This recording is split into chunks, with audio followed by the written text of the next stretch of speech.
So welcome everybody. My name is Cassandra Davis. I'm from the Aquarium of the Pacific, and I am the Communications Committee Leader for the AZA, that is the Association of Zoos and Aquariums, Sea Turtle Safe Program.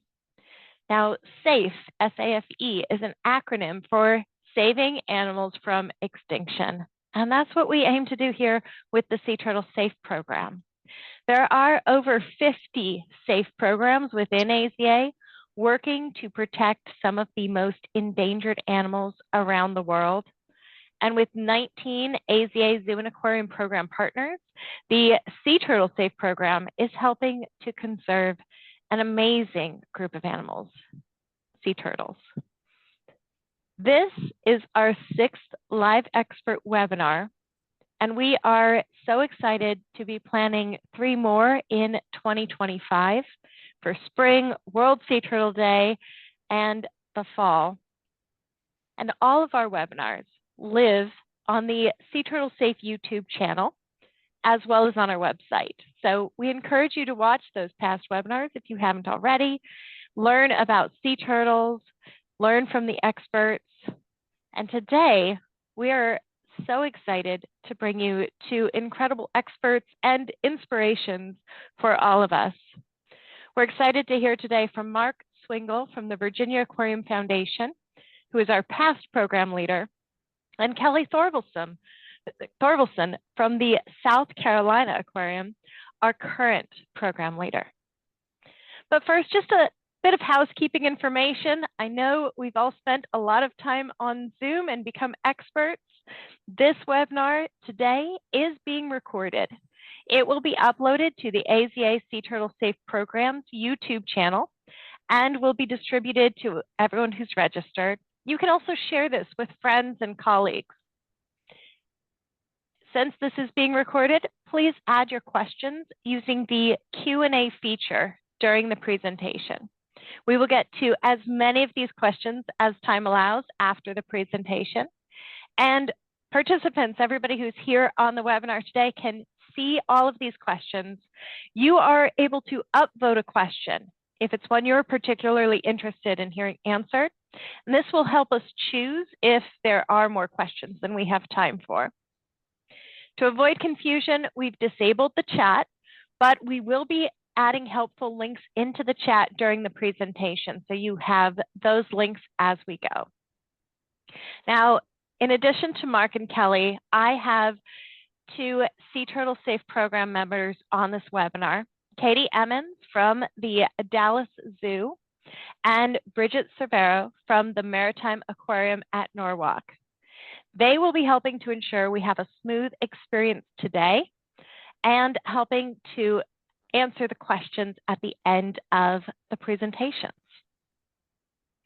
Now, it is my honor and pleasure to introduce Mark Swingle and Kelly Thorvalson.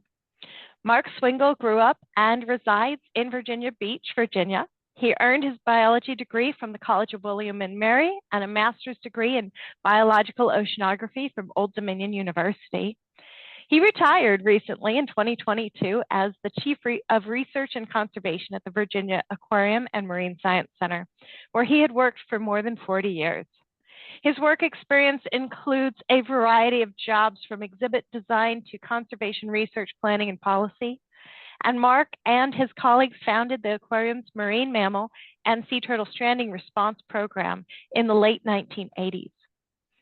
Since that time, the stranding team has touched the lives of over 10,000 animals and many more people. Mark serves as a member of regional and science teams and has traveled widely in support of conservation of marine mammals, sea turtles, and their natural ocean habitats. And Kelly, as the Senior Manager of Conservation at the South Carolina Aquarium, Kelly Thorvalson has spent the last 9 years helping to develop and grow conservation initiatives beyond the aquarium's walls around environmental plastic pollution, sustainable seafood, climate change resilience, and sea turtle conservation. This work followed 12 years of managing the aquarium's Sea Turtle Care Center, greatly growing the program including a major hospital expansion that opened in 2017. Kelly currently leads the AZA Sea Turtle Safe program, and she serves on the outreach committee for the Southeast Regional Sea Turtle Network. Now, I know there will be more shared about the wonderful work that these two do, but I'd like to hand this over now to Mark Swingle, our immediate past program leader. All right, thank you so much, Cassandra. Can you hear me okay? Fantastic. I can hear you great. Well, welcome everybody. I was going to say good afternoon, which is what it is where I am, but I know depending on where you are, it might be morning. But welcome to our presentation. We're really excited to have you here today. So I'm going to start out here on my first slide, just giving you a little bit of an overview of what we're going to do. I'm going to start out the presentation here, give you a little bit of background about the AZA and the activities that the AZA members have been doing with sea turtles, really in some cases for the past 3 or 4 decades. And then I'm going to turn it over to Kelly, and she's going to talk about our current program plan and exactly where we're going in the future and the many accomplishments that we've made. So she's probably going to have the more exciting part of the presentation, we'll see, but I'll get us there. I wanted to throw a little terminology out before we get started because you'll be hearing these as we go through the presentation. So AZA, of course, is the Association of Zoos and Aquariums that you've heard, and we are all members of AZA. U.S. Fish and Wildlife Service, one of the federal agencies responsible for the conservation and management of sea turtles, and the U.S. Fish and Wildlife Service is in the Interior Department. NIMS, or the NOAA National Marine Fisheries Service, part of the National Oceanic and Atmospheric Administration agency in the Commerce Department.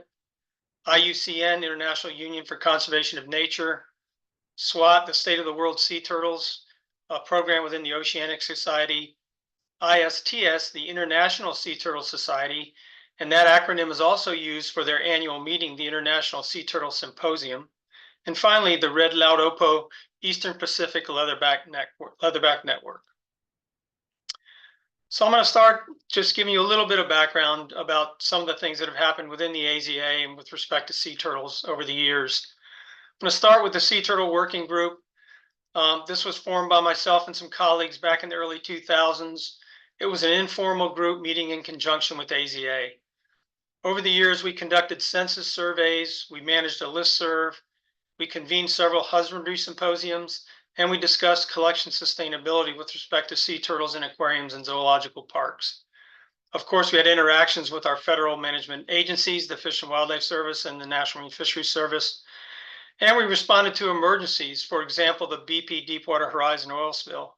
And what I mean by this is that as this occurred in 2010, and of course it was an incredible environmental disaster, but many AZA members had a lot of experience working with sea turtles and including wild sea turtles and the rehabilitation of wild sea turtles. And many of us sent staff down to participate in the recovery effort associated with recovering hundreds and hundreds of sea turtles that were impacted by this incredible event and returning those animals to the wild. And of course, AZA members have been working with sea turtles for years in a lot of different ways. Of course, public display and managed care and advancing sea turtle husbandry for those animals that are within our animal collections is incredibly important and has been a focus of our attention for ever since we've had sea turtles in our aquariums and zoos. Conservation education is another important aspect of that. Marine conservation and the story of marine conservation, there's no more charismatic marine species than a sea turtle to tell that story, and we do that very well. Many of our members have also been involved in the stranding response programs in the United States. That involves stranding response, forensic examination of animals that are stranded but not alive to find out why those animals died and document some of the threats to those animals in the wild. And finally, rescue and rehabilitation of living animals for their eventual return to the wild. And in the last part of this, there have been many of our AZA members that have also been involved in field research and conservation programs over the years. So now I'll tell you a little bit about the beginnings of SAFE, just to sort of start us off here. You've already heard this acronym. This program was introduced as an AZA staff-driven operational model in around 2014. There was an initial call for species and species groups, nominations for those groups, and I think AZA was a bit overwhelmed because they received nearly 150 nominations for SAFE programs. And remember, they had originally set this up as an AZA staff-driven model, and the idea of them being able to handle that many programs seemed and was very overwhelming. Sea turtles was nominated by Dr. Blair Witherington, who was a sea turtle biologist at the time with Disney's animal programs. And AZA went through an extensive process to whittle this down to the inaugural 10 safe species. And you can see them listed here. I'm not going to read them all. And the ones that I've highlighted there are the ones that are species groups involving more than one species of animal. The others are individual species. And you can see sea turtles falls into that category. Now I'm going to specifically talk about the Sea Turtle Safe program. As we just noted, sea turtles are a global species group, so many of the species are found all over the world, and therefore deciding exactly where to focus your attention if you want to make a conservation difference, you have to focus in. The SAFE operational model was changed around this time to one driven by member institutions. As I said before, AZA realized early on that their AZA staff was not going to be able to lead SAFE programs for the number of SAFE programs that were out there. And at this time, the Virginia Aquarium and Marine Science Centers stepped up to take the lead on the Sea Turtle Safe program. We had one of our initial planning meetings with foundational partners and scientific advisors in December of 2018, and that's the photo that you see below. And at that meeting, in addition to setting our path forward for developing our first program plan, we also agreed on the selection of our conservation targets. And that was the Kemp's ridley and the Eastern Pacific leatherback. And before I tell you a little bit about each of those species and why they were selected, I want to acknowledge a couple of people in the photograph. Hopefully you can see my cursor here. This person here on the left of the photo, that is Rod Mast. He is the executive director of the Oceanic Society. That's where SWAT resides, and is also the co-chair of the IUCN Marine Turtle Specialist Group. Here in the center is Dr. Brian Wallace. He is one of the co-leaders of the Red Loud Opo Eastern Pacific Leatherback Network. He's a sea turtle biologist and conservation scientist. And finally, over here on the right, Dr. Patrick Birchfield with the Gladys Porter Zoo. Dr. Birchfield and his colleagues have been working in Mexico with their Mexican colleagues in the recovery of the Kemp's ridley sea turtle for more than 4 decades. And certainly without their efforts, we wouldn't be here talking today about some good conservation success with respect to that species. So before I get to discussing our conservation target species, I wanted to introduce you to the sea turtles of the world very briefly. There are 7 living species, and they're all illustrated in this nice illustration that you can see. This illustration is also to scale, so this gives you an idea of the relative size of different species. There are 6 species of hard-shelled sea turtles: the green, the olive ridley, the hawksbill, the flatback, the loggerhead, and the Kemp's ridley down here at the bottom. And then the granddaddy of them here in terms of size is the leatherback. That's in a different reptile family, but one of the 7 living sea turtles today. So the leatherback and the ridley are the Kemp's ridley are the ones that we've selected for our conservation targets. The Kemp's ridley happens to be the smallest of the sea turtle species, and the leatherback the largest. And why we've chosen these, of course, again, the title of this program is Saving Animals from Extinction, and both of these species are critically endangered as listed by the IUCN. And the leatherback, you'll see it's the Eastern Pacific RMU, and that stands for Regional Management Unit or Subpopulation. As I mentioned earlier, many species of sea turtles are global, as is the case with the leatherback. But it's this regional management unit in the Eastern Pacific that is listed as critically endangered and was selected for us for action. I'm going to start with the Kemp's ridley and introduce the Kemp's ridley. And I'll start out by thanking the Gladys Porter Zoo and Dr. Birchfield and all of his colleagues for the incredible work they've done with their Mexican colleagues over the last 40 years. And much of this information I'm going to be presenting right now is as a result of their efforts. Hopefully you can see my cursor here as I'm pointing to this area that's been colored in the map. This is the Gulf of Mexico. and the coast of the east coast of the U.S. or the western North Atlantic here. This is the entire range of the Kemp's ridley sea turtle, and this is the most limited geographic range of any sea turtle species. And another fact about the Kemp's ridley is nearly all of the Kemp's ridley's nests worldwide occur at the primary nesting beaches along the Gulf Coast in Tamaulipas, Mexico. And close to 75% of the entire population actually nests at one beach, Rancho Nuevo, which is here right in the center. So to orient you just a little bit to the map, this is the state of Tamaulipas in Mexico, where you can see my cursor along the Gulf of Mexico. This is the USA Mexico border right here, and this is Texas, and the Gladys Porter Zoo is located in Brownsville, right on the border. And at these beaches down here, as I've said, this is where all of the, virtually all of the Kemp's ridley sea turtles in the world nest.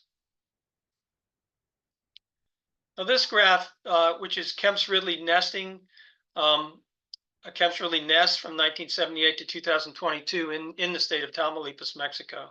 So this graph pretty much tells the story of the conservation story for the Kemp's ridley.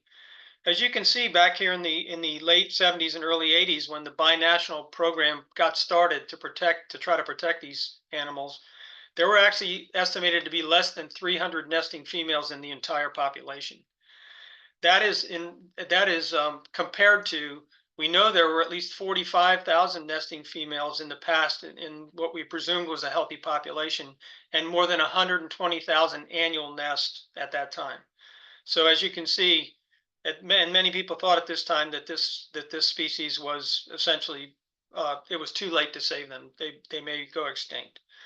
But the binational team began working, protecting nests, protecting the hatchlings, and as you can see, there was a dramatic increase in the population until 2010. And then since 2010, the population's really bounced around and is not really progressively increasing beyond that point.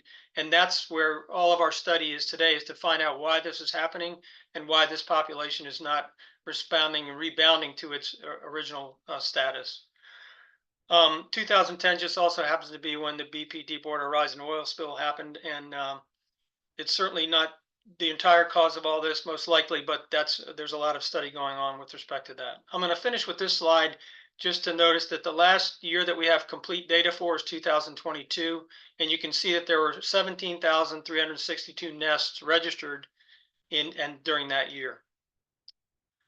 Now this slide shows an arribada. An arribada is a Spanish word meaning arrival.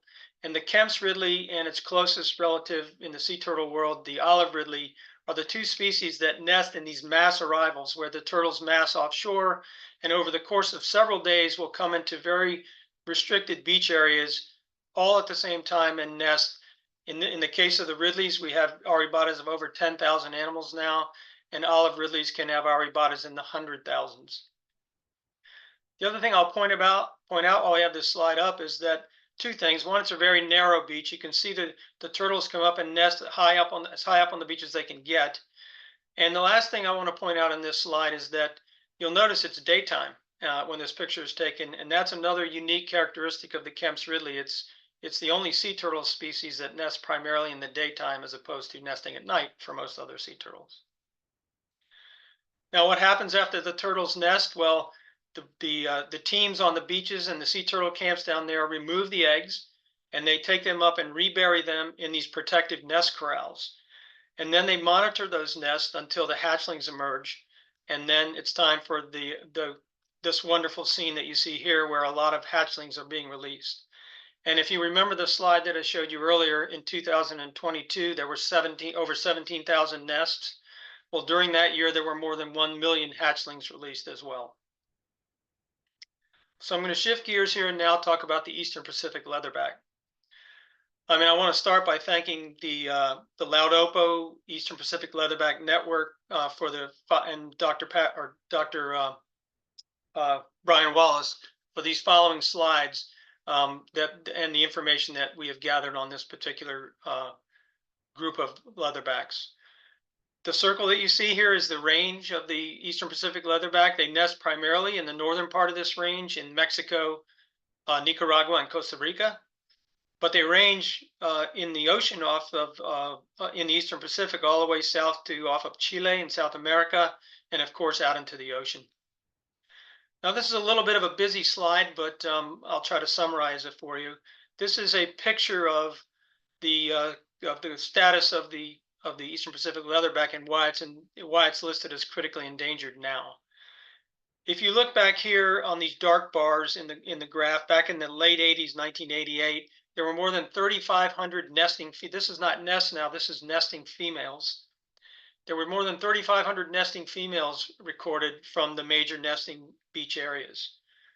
Jumping forward now here into the 2000s and in really in the last, almost 15 years, there's now less than 300 nesting females identified, and that's a more than 95% decline in the last 30 years. And that's why this species and regional management unit of leatherback sea turtles has been listed as critically endangered. This is even a more busier slide, and I'm going to try to explain it as best I can. The paper that this came from is referenced at the bottom of the slide here, and the Laudopo network did some work on looking at the population, looking at where it was now, and doing some modeling of different conservation scenarios to determine what, if anything, they could do to continue to help and eventually recover this population. So they explored many different things.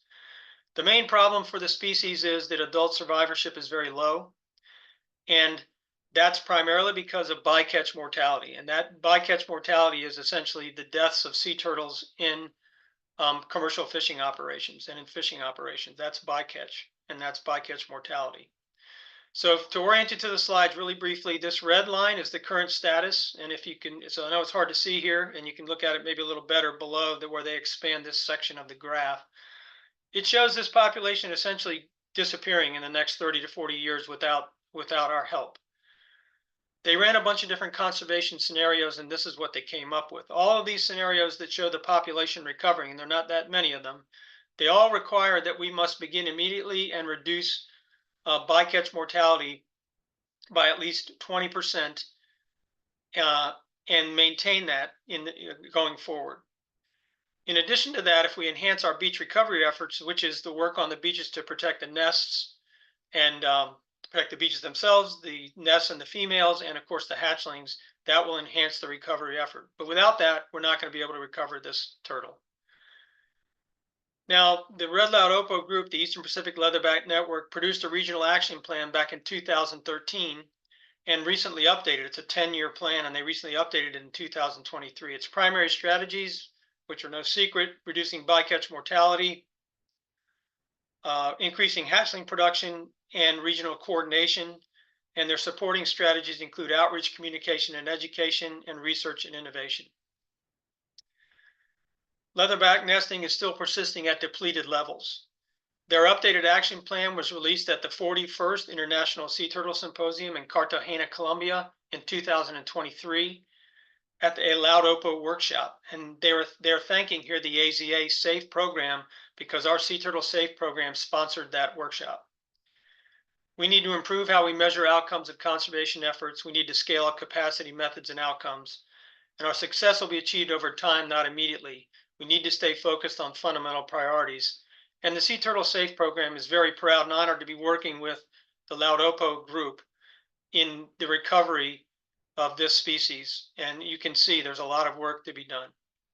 I'm going to complete my section of our presentation today with a little bit about the initial Sea Turtle SAFE program plan and year one of our plan. So our initial Sea Turtle SAFE program plan was approved in December of 2019.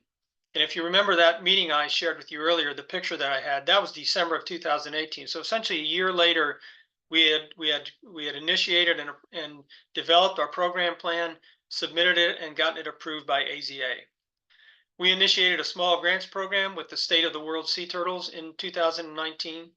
And we convened our first annual in-person conservation planning meeting in February of 2020 in Corpus Christi, Texas at the Texas State Aquarium. We emerged from that meeting excited, ready to implement our program plan and get started on working with these critically endangered sea turtles. And something happened, and of course, it didn't just happen to us. This was a worldwide issue. We had a COVID-19 pandemic unleashed upon all of us. This, of course, posed significant challenges to all of our AZA member institutions. It was an initial setback to our conservation plans, both financially and logistically, but we emerged to make significant progress towards our conservation goals. And so at this time, I'm going to stop sharing and we're going to turn the presentation over to Kelly, who is going to tell you about all of the accomplishments that we've made in the last 5 years and about our new program plan and where we're headed. Thank you, Mark. And before I get started, I just want to say that on behalf of all AZA facilities that work with sea turtles, we are so grateful for your tireless efforts to pull us together over the last 20 years. The saying herding cats seems appropriate here. Thank you for getting the Sea Turtle Safe program off the ground. This was an enormous effort, and we would not be where we are or have the successes we have without you. I've had big shoes to fill, and I'm grateful for your support as we have made this transition over the last year. So I will now share my screen. All right. So I'm going to talk a little bit about the Sea Turtle Safe program structure, and then I'll move into our accomplishments. And it is a pretty exciting part of the program, although, Mark, you made your part extremely interesting. All right, I'm going to start with our program goals. These are program goals that were really established with the first program plan that was made available in 2019. They've changed very slightly, but they are to make measurable contributions to the conservation of sea turtles, to engage AZA members or institutions with sea turtles in collections or that are involved in field projects, to enhance public and communication awareness of sea turtle conservation needs, to support the monitoring and research associated with stranding and rehabilitation networks, especially for Kemp's ridley sea turtles. We want to provide support for sea turtle bycatch mitigation policy and programs, to increase protection of nesting beaches for our target species, and through collective fundraising, provide new support for our primary conservation targets. The overall framework for the Sea Turtle Safe program is here on this slide. We have an executive committee, we have a steering committee, a much larger steering committee. We have 5 working group committees, and then we have a wonderful suite of advisors and AZA staff. So this is our executive committee. There are members from 6 facilities: the South Carolina Aquarium, North Carolina Aquariums, Odyssey Aquarium, which is in Arizona, Sea Life Arizona Aquarium, National Aquarium in Baltimore, and the Virginia Aquarium and Marine Science Center. Our executive committee members are part of the steering committee, and these are our additional steering committee members. So we have a really incredible group of folks, and I apologize for the small font here, but we're so lucky to have this team that has incredible knowledge and expertise and passion that makes our program the best it can be. Our steering committee members come from these AZA institutional partners. We have 19 excuse me, we have 19 program partners, which is almost double the number that from the original 10 that got the program off the ground. And we'd love to increase those numbers. So for anyone out there from an AZA accredited institution that isn't a program partner, we'd love for you to consider joining us. Each of our program partners has 1 to 2 staff join our steering committee and a working group committee. And in addition to the folks just mentioned on the executive committee, who are all part of this, we also have these program supporters that provide funds to support our efforts. And although program partners have to be AZA accredited institutions, program supporters do not. And so for anyone that's interested in becoming either a program partner or supporter, I encourage you to reach out to Kate Schaefer from the New England Aquarium. She is our member onboarding person, steering committee member. So thank you, Kate, for all of that work. All right, here are our working group committees. We have the Kemp's Ridley Conservation Committee, Eastern Pacific Leatherback Conservation Committee, which I'll probably say EPL a lot during my next few slides. So you know what that is. We have a stranding response and rehab committee, communications, and finance committees. We're extremely fortunate to work with some pretty incredible advisors. I'm sure many of you recognize the folks here: Rod Mast, Brian Stacy, Brian Wallace, Thane Wibbles, Barbara Schroeder, Stacy Hargrove. These are some of the greatest minds in the field, and we're certainly grateful for their support. We're also grateful for the advice from our AZA Wildlife Conservation Committee liaison, Andrew Fisher, and AZA Conservation staff, Katie Laban. All right, now I'll get to move into our accomplishments, which are many over the last few years.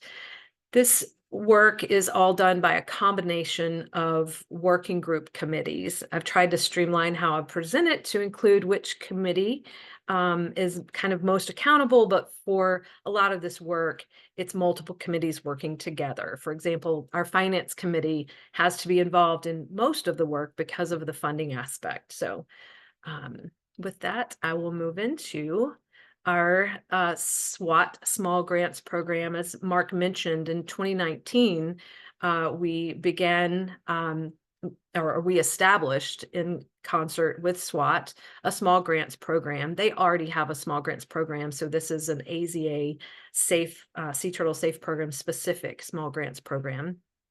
And these funds go to programs that make a direct and measurable impact for critically endangered Eastern Pacific leatherbacks and Kemp's ridleys.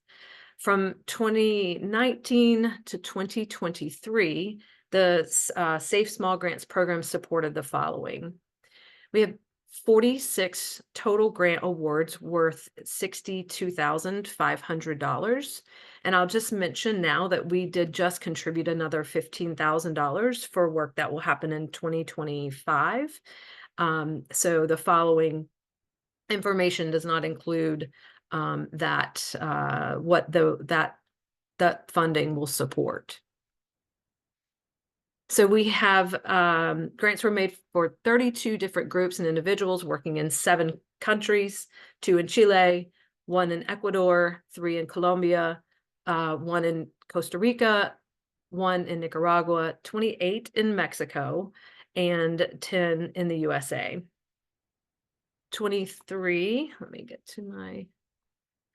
grants supported Kemp's Ridley projects, 23 grants supported EPL projects, and grants were made in the following categories: education and outreach, networking and capacity building, and science. And this is a great graphic to show the impact of these grants. So this is specifically on the small grants program from 2023.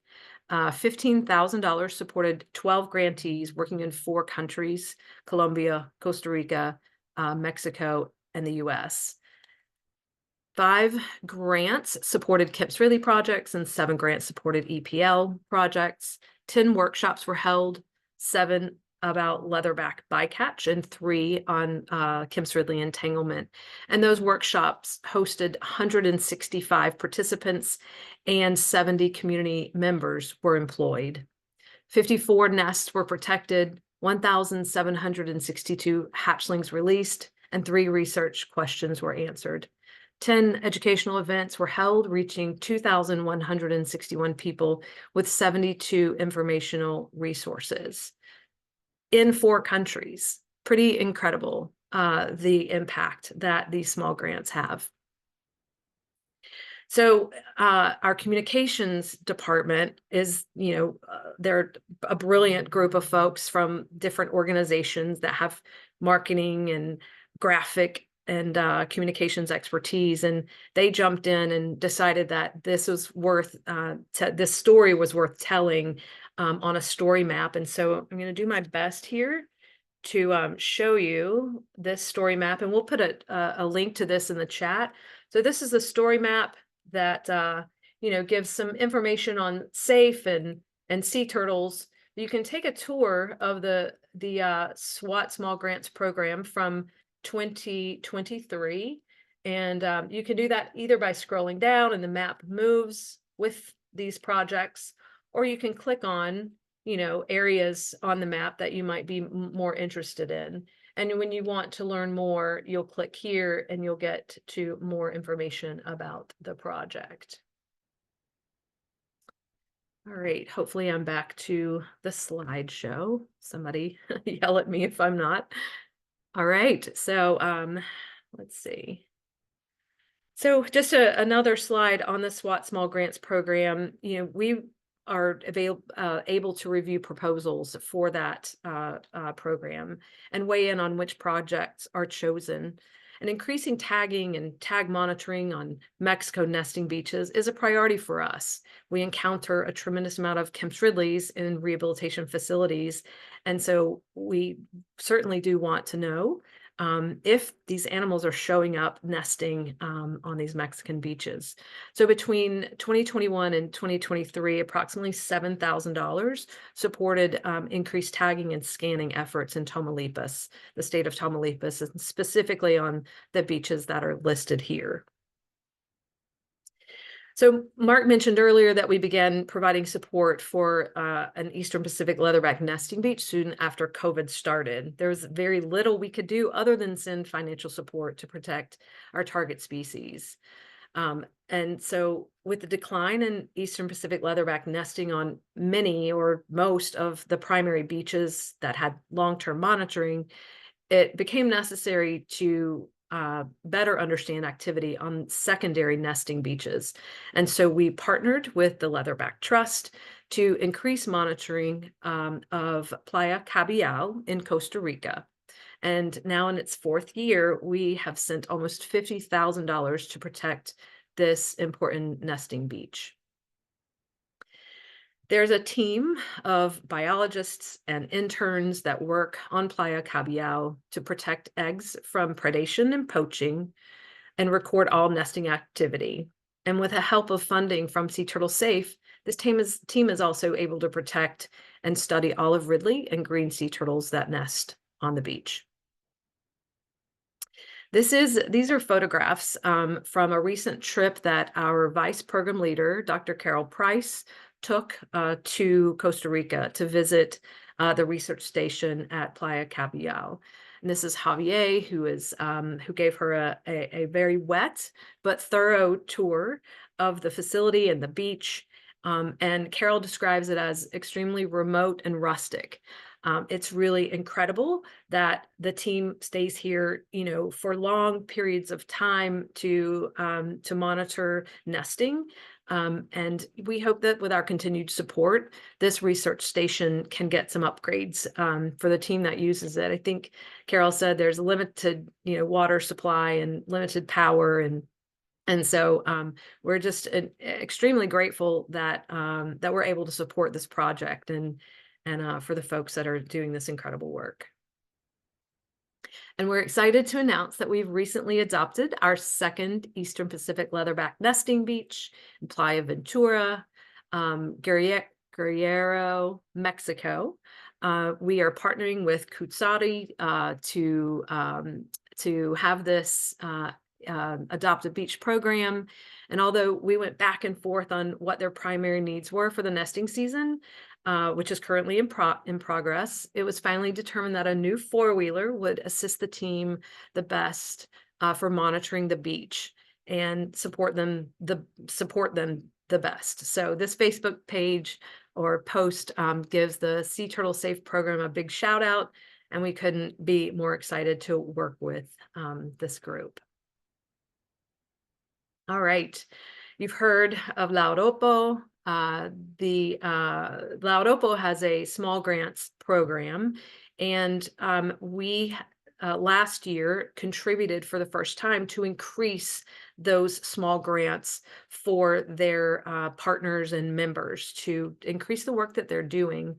And essentially, we were able to give $10,000 in 2023, late 2023 for the 2024 season, and they were able to increase their conservation efforts by 40%. So that's pretty incredible. We've just contributed, bumped up that contribution just a little bit for the 2025 season, and so those are going to be chosen soon. But the in 2020, let's see, in 2024, 14 small grants across 5 countries.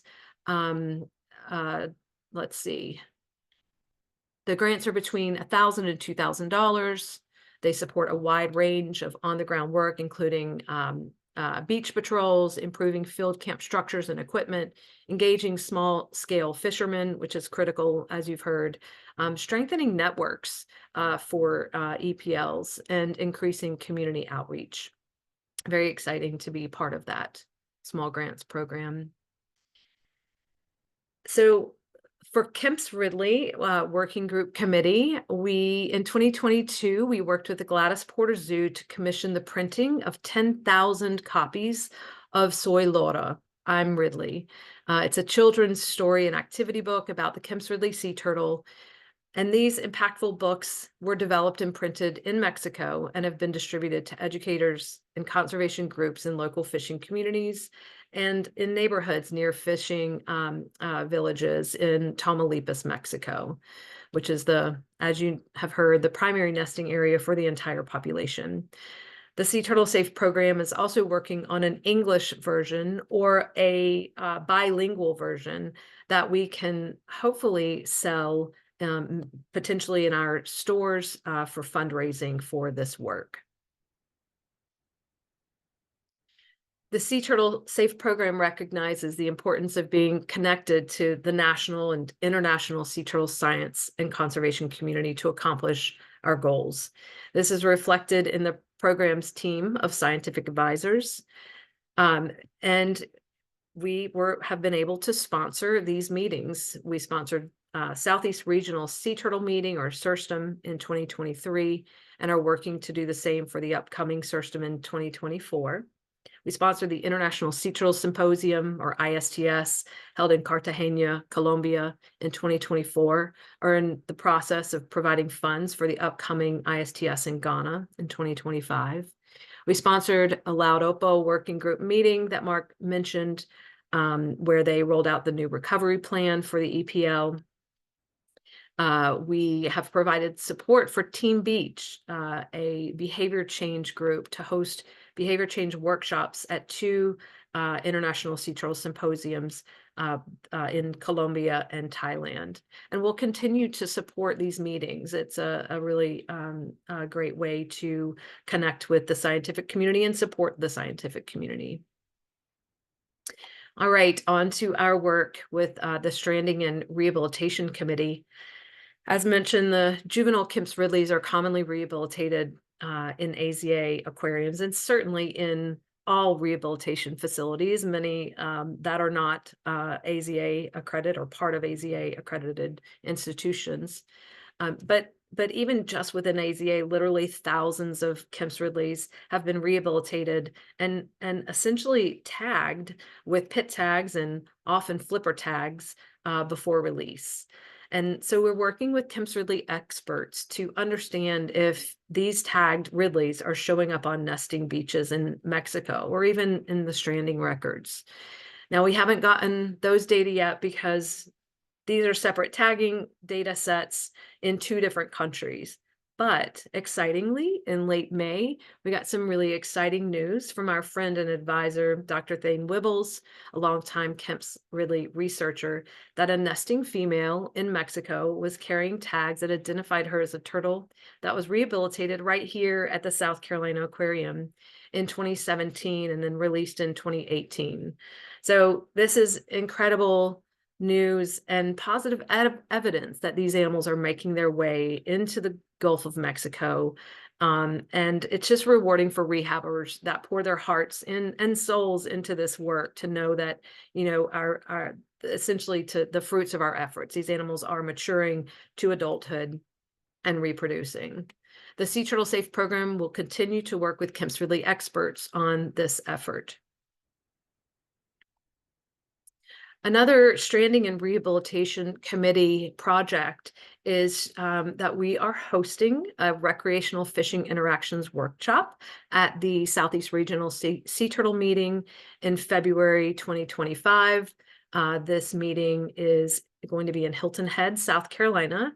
And essentially, it's a place where stakeholders who are dealing with recreational fishing interactions can all come together and share their work in three primary areas: response to the interaction when it happens, essentially, the rehabilitation of the animals, and then outreach and mitigation. How do we keep more turtles from being caught in recreational fishing practices?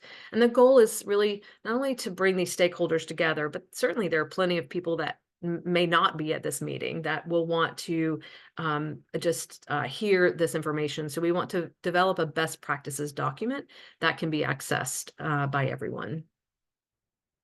So we, the entire steering committee of the Sea Turtle Safe program, got involved in legislation to support the Sea Turtle Rescue Assistance Act. This is a bill that would establish a federal grant program to help rescue and rehabilitate endangered sea turtles, and it would mirror the existing Prescott Marine Mammal Rescue Assistance Act. And the goal is to fill a gap in federal support for these protected species. Our communications committee has been incredibly busy this year. Well, we developed a toolkit years ago, but it's really just it's grown over the years and been enhanced by the team that we have on our communications committee. We call it a World Sea Turtle Day toolkit, but it can certainly be used any time of the year that folks want to educate the public on sea turtles. And it includes fact sheets and lesson plans, printables, crafts, social media resources, and more. So this is an exciting thing available to anyone who would like it. Our team for the first year this year created a public-facing annual report. So being a program of AZA, we are required to submit an annual report on our activities for the year before each year. And that's not, it doesn't look very exciting. So the team put together this public-facing annual report, and we will be creating these annually so that anyone that's interested can learn about what we're doing or what we have accomplished the year before. I think someone mentioned that we have a YouTube channel. The Sea Turtle Safe program YouTube channel has webinars that have been recorded and added to the page. 2024 this year is the first that we had a series of 3 webinars. This is the third of 3. And so we encourage you to go in and look, check out these webinars. Some of I'm not putting myself in this category, but some of the most brilliant minds in sea turtle conservation are here. And we encourage you to go and listen to those folks, and certainly share it with friends and colleagues. And excitingly, our communications team has been working feverishly on a Sea Turtle Safe program website.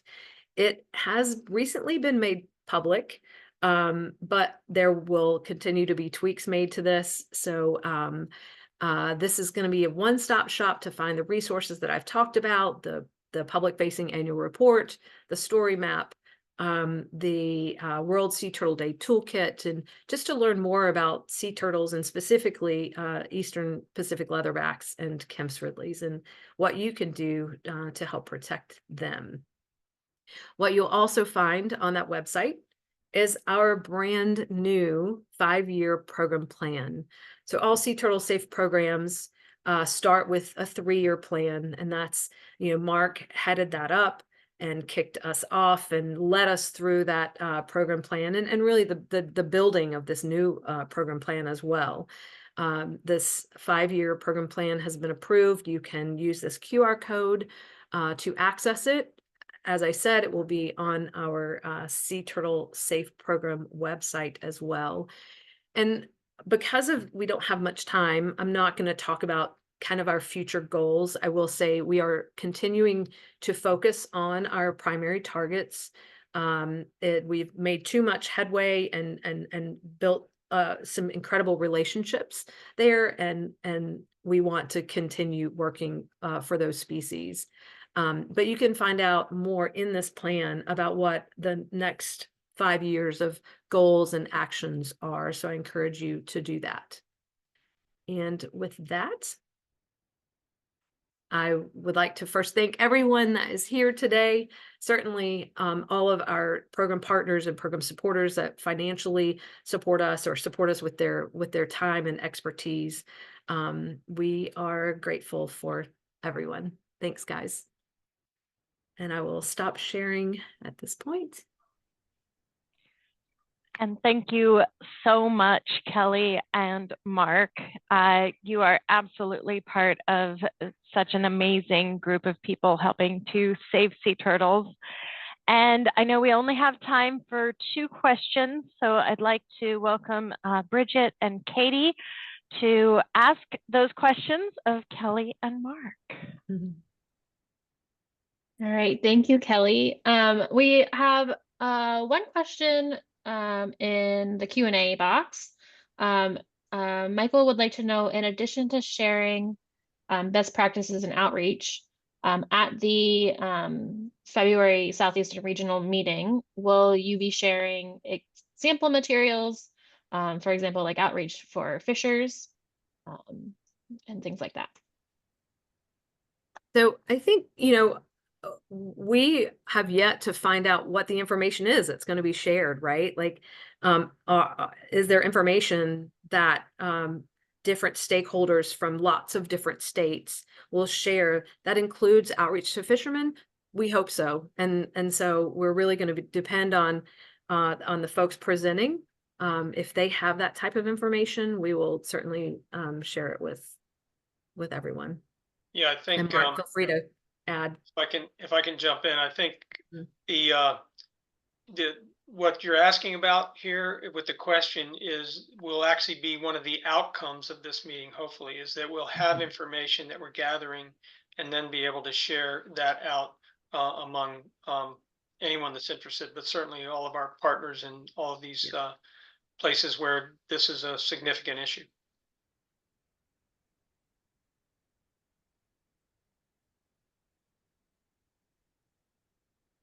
Thank you. We had another question. We heard so much today about all the amazing things that this SAFE program is doing.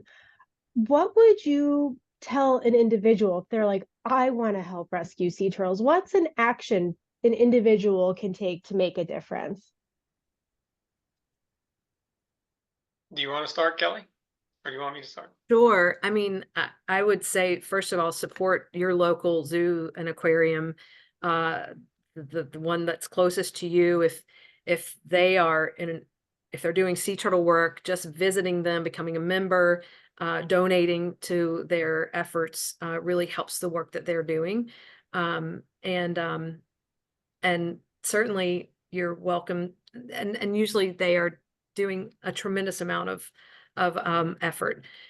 Let's see. Sorry, I lost my train of thought. I mean, that's the first thing I would say, the easiest thing to do, right? We can always reduce, reuse, recycle. We can always, try to reduce our carbon footprint. I mean, there are other things that you can find on our Sea Turtle Safe Program website that you can do personally to protect sea turtles. Yeah, certainly reducing your use of plastics. Plastics, and in particular microplastics, are turning up in sea turtles all over the world. It's a growing problem, and so reducing our use of plastics and making sure, of course, that we dispose of them properly. Making sure that you're only utilizing sustainable seafood. That's another, as we've said, bycatch is the major problem for most sea turtle species. It's bycatch in commercial fisheries. So make sure that you're utilizing seafood and consuming and buying and purchasing seafood from sustainable fisheries. And there's a lot of resources out there to help you make those kinds of decisions. And those are certainly ways that that everybody can be involved in assisting in sea turtle conservation.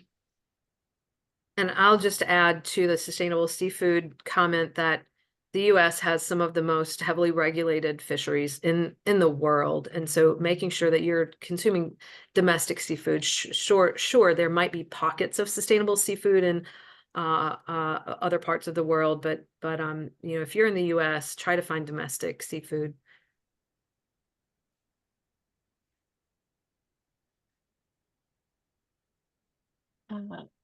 I answered a couple of the questions that were in the Q&A just as typing. I think we probably have time for one last question. You mentioned a lot of different things that are affecting sea turtles, like the beaches eroding, or just issues with nesting beaches, and then fishing. But how is climate change affecting sea turtles, and is Sea Turtle Safe helping with any of that? Well, as most people know, climate change is impacting virtually the entire planet, and including virtually all the animals on it. I'll use the example of that beach I showed with all of the sea turtles nesting on it, the Kemp's Ridley's sea turtles nesting on it. You saw how narrow that beach was.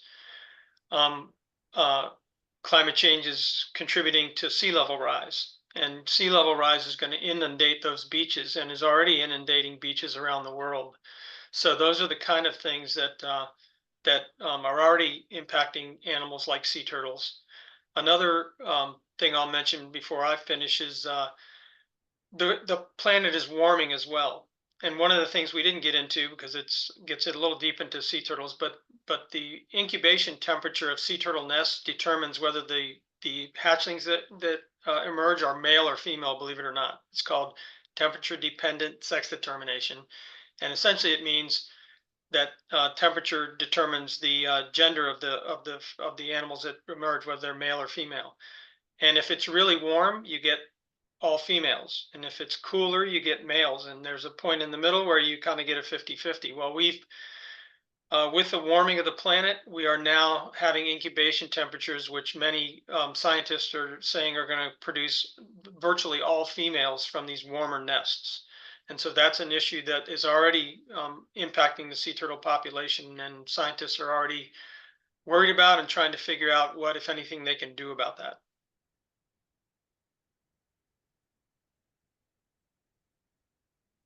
Great question.